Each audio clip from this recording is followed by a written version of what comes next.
two things define you. Your patience when you have nothing, and your attitude when you have everything. Hey there, guys. How's it going? Thanks for joining me for another episode of Bitcoin and Coffee. I'll be your host, Eugene Forrest. So what are we looking at today with these crazy cryptocurrency markets? Looks like we're still continuing along with a little bit of red, from yesterday. What's going to happen later on in the market today? I don't know. We could continue falling down. We could turn around and go back up. We could move sideways. You got to shake a magic 8-ball when it comes to this stuff. But if you go look at the overall week, we're still green on a lot of these altcoins. Bitcoin's still up overall for the week. I think we were looking at like 6,400. But you know what's really exciting about today? Besides the fact that it's Friday, we got Samantha over there in the chat. Good morning, everyone. So how are you today, Samantha? I am great. You're great. Why is that? Would you like to tell everybody why you're excited this morning and why you're wearing such a wonderful outfit? Because we're going to EDC Orlando. Really? Is today the day for all of that? Today is the day. Today is the day. I got my candy on. So we're excited. We're pumped. We're getting ready to take off here from our home and start heading down towards Orlando and Tinker Field, where we're going to be passing out those Bitcoin flyers that you guys were so generous donating, to be able to help us make. And I think there's a great idea with these QR codes embedded to be able to give them the tools they need in order to get started with Bitcoin. So we got 500 of those. We're going to try to pass out 250 of them today. We're going to try to pass out 250 of them tomorrow. I'm going to be trying to live stream as much as I possibly can today, as much as I possibly can tomorrow. If not, there'll be a bunch of small pre-records that we go ahead and do and upload, because I know the sound's going to be intense. We're using a cell phone. There's going to be problems, of course, as we go along through this adventure, right? We already got problems piling up. We're already trying to have to figure stuff out. We're not sure where we're sleeping tonight. My grandfather, I think, has fallen through. Samantha's father's fallen through. The ideal of camping, we never followed through with making reservations. We know that all the motels are booked, and they're also having an R&B festival as well tonight, this weekend in Orlando. Yeah. So there is no chance of getting any kind of a motel room. We might have to drive all the way home, considering it's like a 2.5-hour drive. But hey, it's good. Yes, it's gonna kill us. But hey, you know what? Everyone, they want to see it in real life, so we'll be tuning in later. Don't forget that notification bell. You'll be able to know exactly when we're going live, because we can't predict the event. You want to pull up that coin market cap? Actually, let's look at Paprika, because everyone's been enjoying that one. But would you mind pulling up that wonderful screen share that you do, Samantha, so that we can talk about, I don't know, these cryptocurrency prices? And refreshed. Well, maybe not. There we go. Oh, this is some delicious coffee today, Samantha. I cleaned the coffee pot. Oh, that's always a nice addition. All right. So what are we looking at here today with Bitcoin? Like I said, we're about $6,406, down 1.3% as we continue seeing red across the board there and pretty much in the top 10. We're up 0.37. It's not really a whole lot to get excited about, but Bitcoin moving sideways. I'm finding this to be, I don't know what the best word for this is, but solace. I'm finding some solace in the situation of us moving sideways and I'm not worried about it falling down. Solace. Yep. We got Ethereum coming in at $210. That's awesome. We're on the other side of $200, still finding support there. We're down about 2.3% in the last 24 hours. Like I said, this is some leftover from yesterday's stuff. We could change this around any minute and be looking at some green.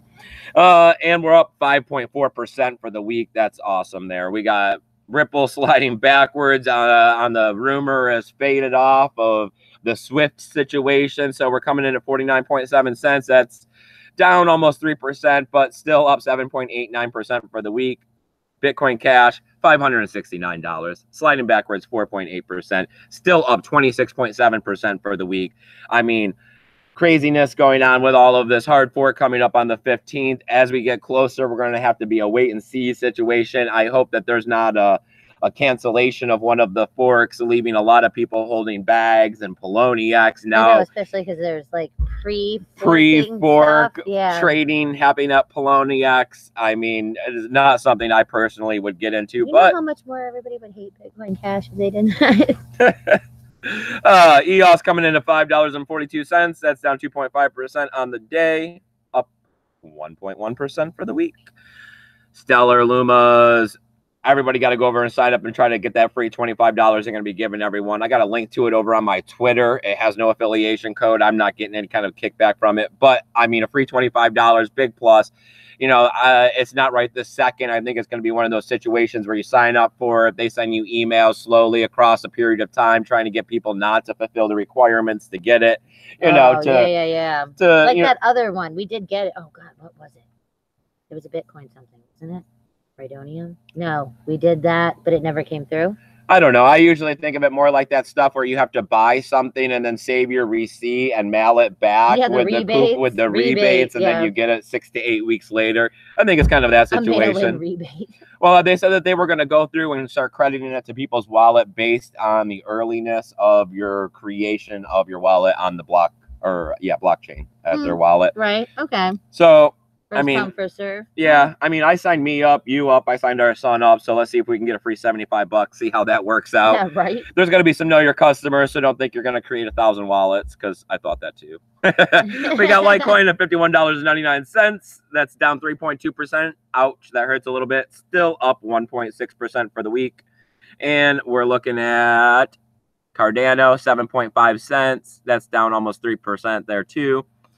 Down up 6.2 for the week, though. That's still a nice gain. I mean, it's been hard to make some gains here in the cryptocurrency space. As you can see, Tether is real close to that dollar, 99.6 cents. Woohoo. They found faith in it again with just a quick signature of a swizzle. 77.9 cents for Steam. That's amazing. That means I can still keep collecting them on the cheap. Man, look at that, though. They're down almost 4% for the week. Yeah. It's okay. I don't have that many. And let's see what we got going on here with the Steam back dollar. You know, now that there's so many stable coins out there, I don't even know if this is still actually an indicator. I don't know why I really like this one, but I still do like it. 97.2 cents. Telling me altcoins are undervalued, but I mean, we've all been knowing altcoins and stuff are undervalued. They're going to be one of the first to pop up when cryptocurrencies come up. They're going to make the highest gains, you know, as they've been the least embraced, utilized. There's just so many of them. I know. It's going to be so hard to tell which ones are the good ones and which ones are the bad ones. I mean, yes, besides how there's so many altcoins in general and stuff like that. Now there's so many stable coins. It's like, dude, you just throw a dart. I mean, there's like 12. Have fun. All right. Let me stop the screen share here. Let me pull this out so we can see what we're doing. And let's pull up the chat, see if there's anybody out here today.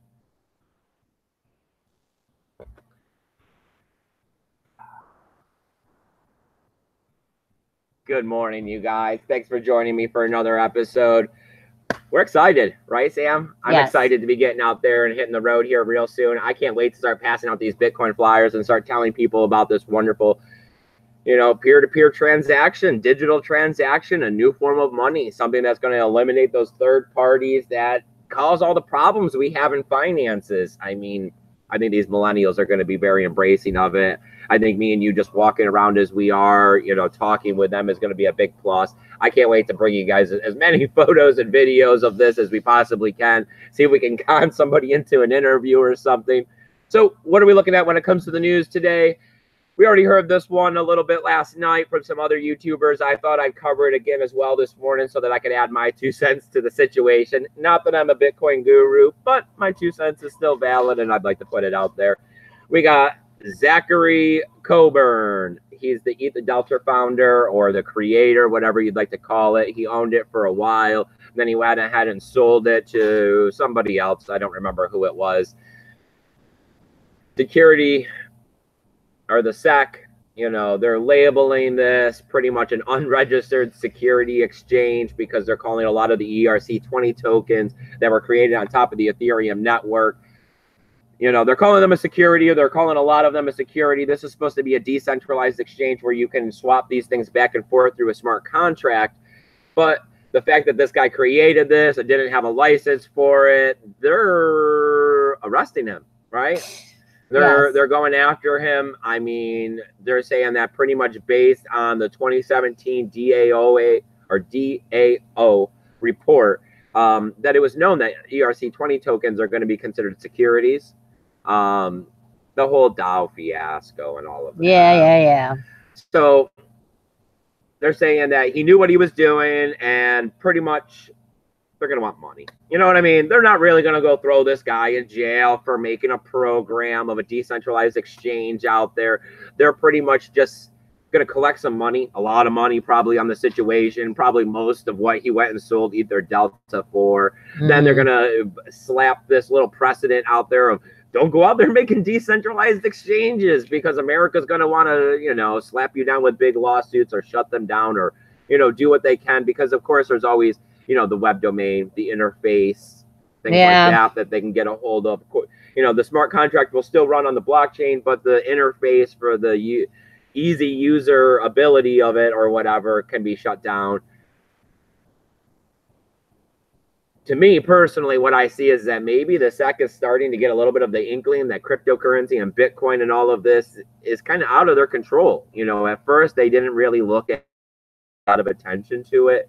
Then it started building up last year, 2017, big pop-up money, millionaires made overnight, billionaires made overnight, that all of these ICOs, you know, being able to skirt the law and them trying to come back in now and look retroactively through the blockchain, charging people with crimes, means that they're trying to deter people from doing this kind of stuff in the future. To me, you know, it's them trying to say, no, you can't go do this, when, you know, we can do whatever we want to do. Code is code. You can just go out on an oil refinery right out in the middle of the ocean and write code and put up a server, you know, run a Pirate Bay style something. Just because the US government or the SEC says that this isn't okay, it doesn't mean that it's not really okay. Technology and the advancement of cryptocurrency and this peer-to-peer transaction network is going to have, you know, holdups from the regulatory system, because they don't really want us to just toss them aside and act commerce through each other.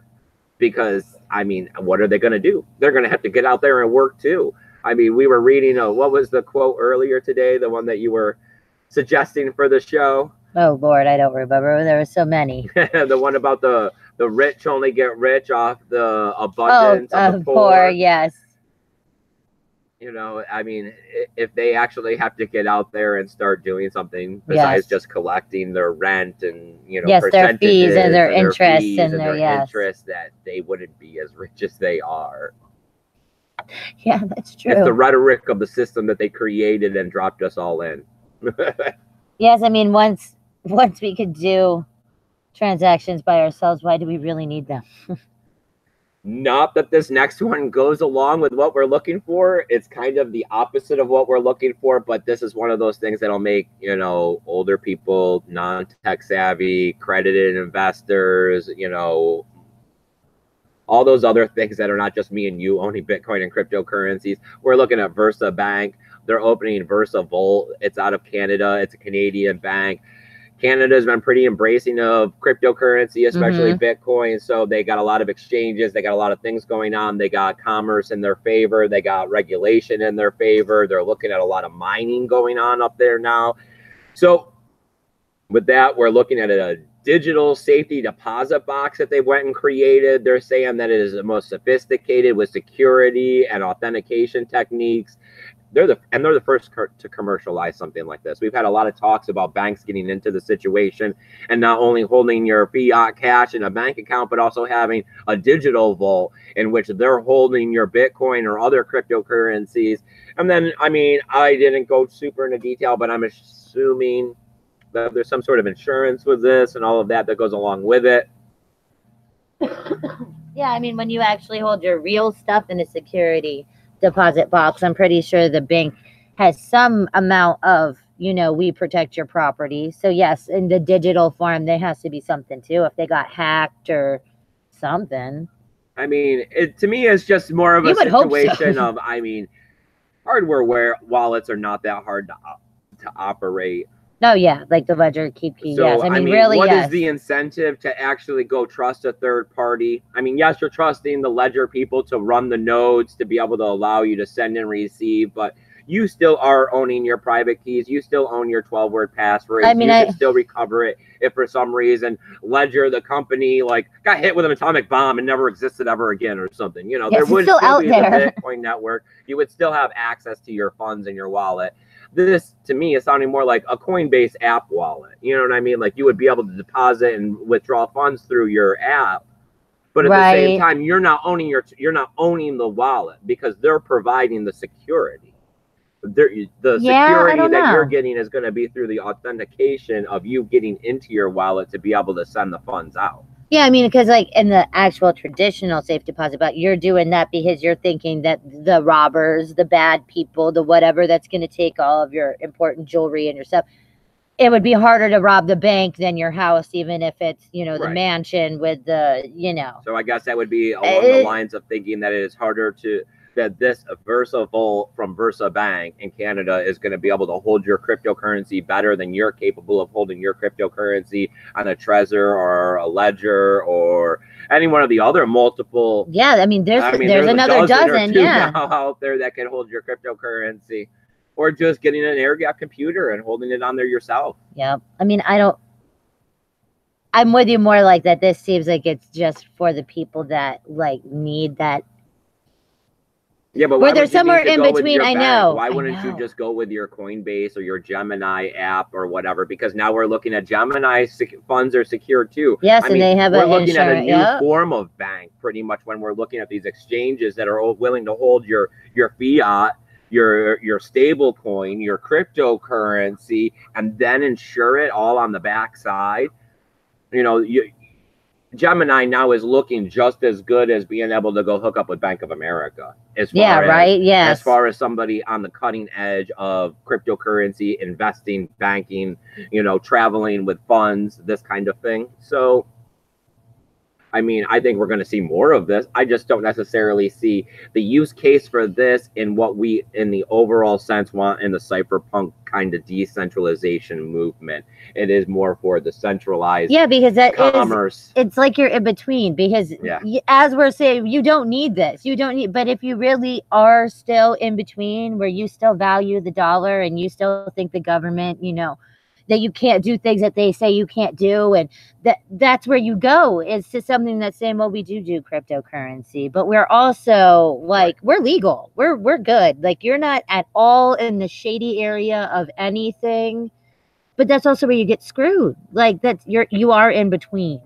I mean, the benefit, I guess, would be the on-ramping of fiat cash into the cryptocurrency. Is a lot of times there's problems with some of the banks not wanting to accept these, you know, deposits and withdrawals for the wire transfers. I'm sure that with this, you're going to be able to possibly get it as simple as some clicking on your interface on your app of, I would like to move these physical funds to cryptocurrency, possibly, and this bank helping or, you know, getting the funds sent to an exchange and all of that. You know, that would be the integration part that would make it easy to on-ramp.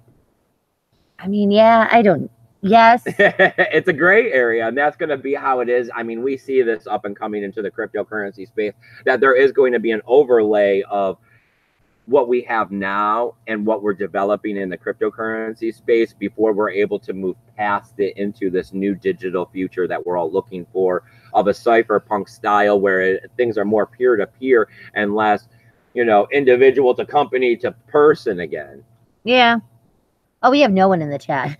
Bitcoin Crypto News Education say good morning, Bitcoiners. Yeah, if you're out there and you're just lurking in the dark, please shoot me some questions. Please hit that notification bell. Please share this video out. Like I said, over the next 48 hours, we're going to be out here. We're going to be trying to do as much as we possibly can. If you're watching this due to the hashtags for EDC Orlando, we're going to be out there. Look for us. We're Eugene and Samantha. We're going to be spreading out flyers with QR codes on it, trying to tell people about Bitcoin and cryptocurrency, because it is a revolutionary currency and it is going to make the world a better place. And this is what we all need. And getting out here and doing a little bit of hard work, you know, for the overall good. You got me. Oh, we have Mateo here. Mateo. And Brian Packard says, how do you think Ether Delta charges will affect crypto? I mean, I mean, I don't think Ether Delta is not affected in any way. I think this is just more of the SEC trying to see what they can't do to. It puts it in your mind like a precedent. You know what I mean? You know how when you go to court and you try to cite other cases, it's like the fear of God. Like it's you know what I mean? The fear of the SEC. Yes. Don't create decentralized exchanges. The SEC is here. We know what you're doing. Like, yes. I mean, it's not even it. I mean, but you never know. I mean, they could get real mad. They could try to throw the book at him. You could try to be looking at like 5 years in prison or something crazy. I mean, I don't know. They're saying like fees and like that he's cooperating and that there will be, you know. So, but yes, you never know. I mean, but we've seen like what's next. I mean, we're seeing other decentralized exchanges being developed. I think there was one the other day that everyone was talking about where you can actually trade ERC20 tokens and EOS tokens back and forth between each other. I mean, there's a bunch of other platforms that run tokens on top of them, like NEM, and I mean, you could name 30 that have tokens on top of them. Yeah, and they're all developing decentralized exchanges. So, I mean, is the SEC going to go arrest all these people? You know, are they going to start charging these people? Or is it just now that it's getting to be a precedent, it's going to try to slow people from wanting to develop these things? Maybe. You know, I see them trying to, you got to play the game of chess. You got to see where you can poke at this cryptocurrency thing. You got to see where you can try to make little cuts, little things to slow it down, little things to stop the process. So putting the fear out there, you can't make a decentralized exchange. You didn't get a permit. Right. Those are securities. You can't just do that. Right. Yeah. It could stop I mean, it's not going to stop the overall movement. It's not going to stop the advancement of this stuff, but it could stop the one insightful individual that's sitting at home that has the genius idea. Yeah. I mean, if you were sitting there, Samantha, and you were a coder and you thought that you had the answer, and then you thought, oh man, I do not want to go to jail. Yes. Over being able to tell you how to transfer Stellar Lumas, Trons, and EOSs all together in this decentralized exchange, and it only takes these couple lines of code. Yeah. I mean, yes. Like it is. It's like, no, forget that. I don't want no jail time. I'm trying to go to EDC. I mean, yes, I get what you're saying. Like it is the people that do still care. You know, like repercussion type stuff that would be all like, ooh, maybe. Yes, we don't live in the Wild West where we could just ride out on the horse and not have any problems. There's no hiding out in the bush for a bit.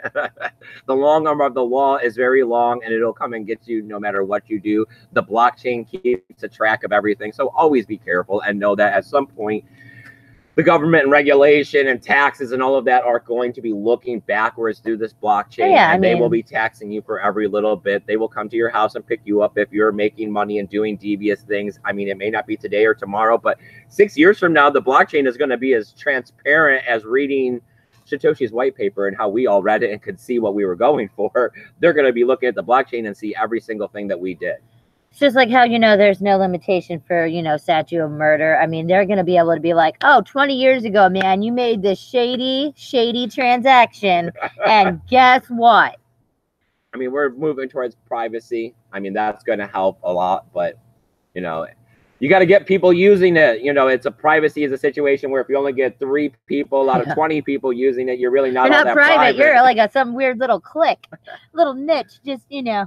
We're over here with our Pokemon cards and everybody else is doing whatever. I mean, I don't know. Yes. All right. So we got anything else in the chat? Not really. We have Swingle Jason. Swingle. And Brian Packard says, I don't understand how they can charge for securities if they don't even tell us what a security is. Well, they're going back and they're stating that they pretty much called almost all ERC20 tokens securities when they were talking about the DAO, which was like one of the original ERC20 tokens. You know, which was, you know, it was a creation of Ethereum Classic with the DAO token that was supposed to have all gone in. So they're saying that from that point, pretty much all ERC20 tokens have the capability of being considered a security, like 90%.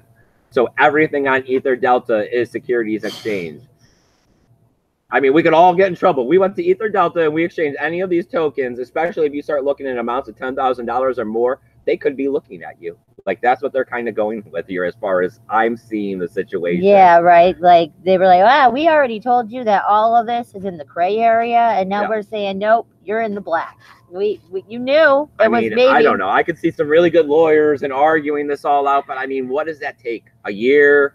I mean, imagine where the cryptocurrency space is going to be at the end of 2019 when they finally determined on whether or not some money you moved around in 2017 on a decentralized Ether Delta exchange. Be the rich guy on Ether Delta being like, man, I really want to be calling the like, okay, so if I buy this now, are we saying that this for sure is a security, or will I be able to possibly, like, I need some legal advice right before I want to trade it. I have a stop loss going, but I need to figure out if this is going to be a bad time. You know what? You're sounding exactly like accredited investors right now calling the U.S. government trying to figure this stuff out.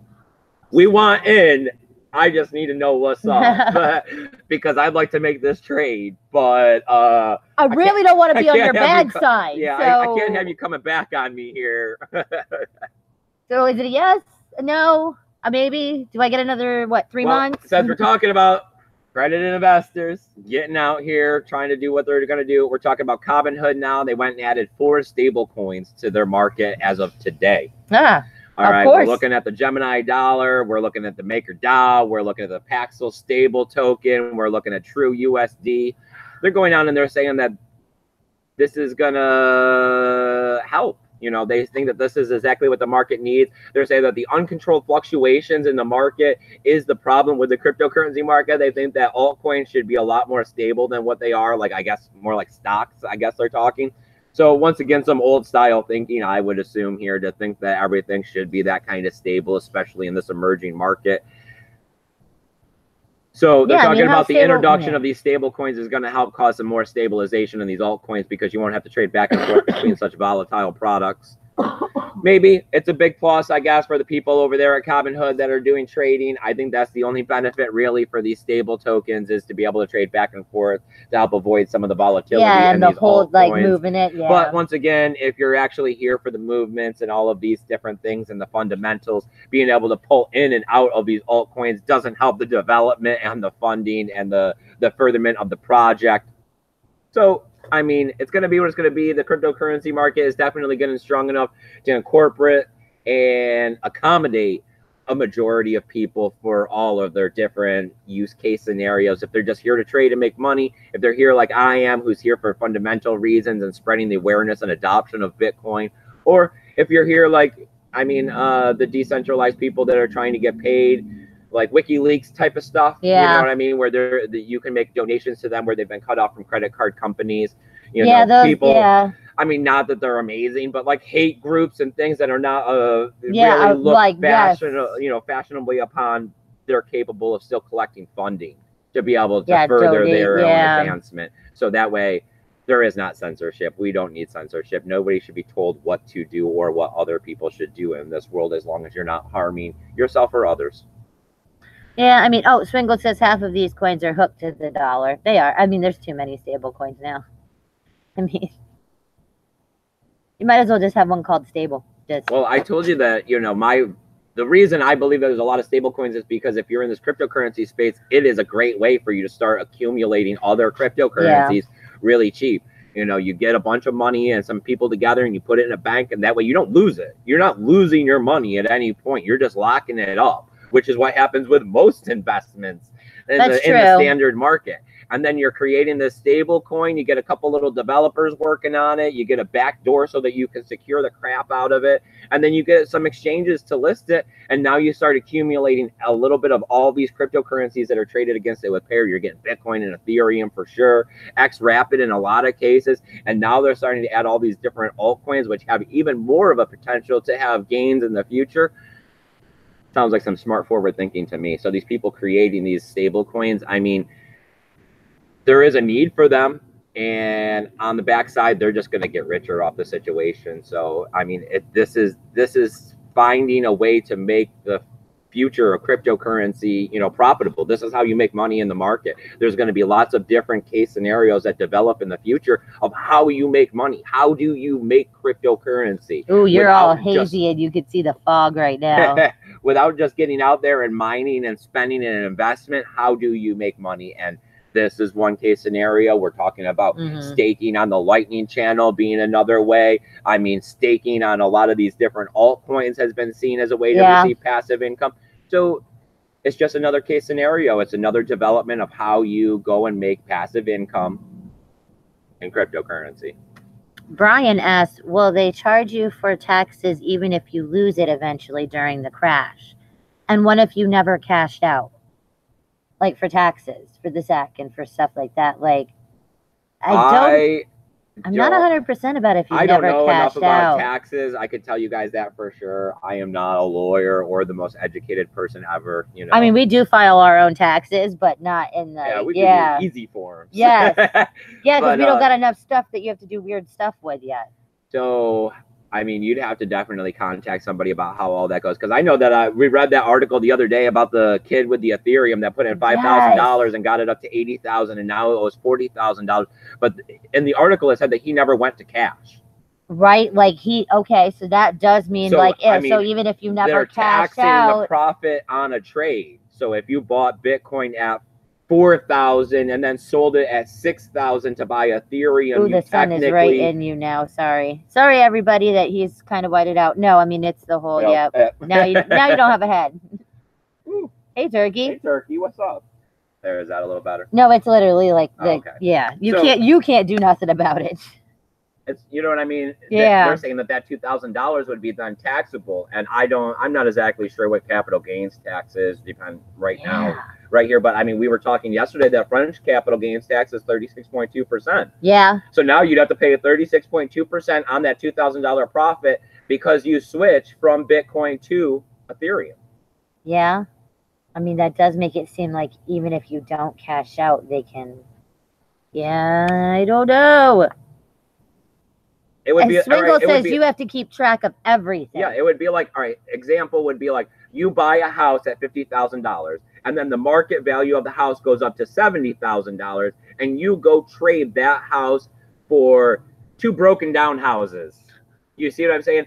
They still will charge you tax based on the gain from the $50,000 to the $70,000 when you go and trade that house for $70,000 worth of value. Right. Yeah.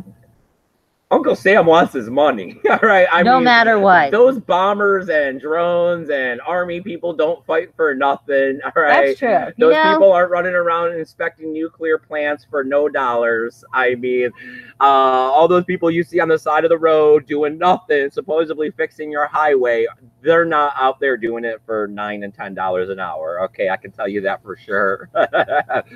They're getting $25 to $30 an hour, charging 40 to 50 hours a week, and only actually standing out there doing hard work for 20. Nope, I can't make it work.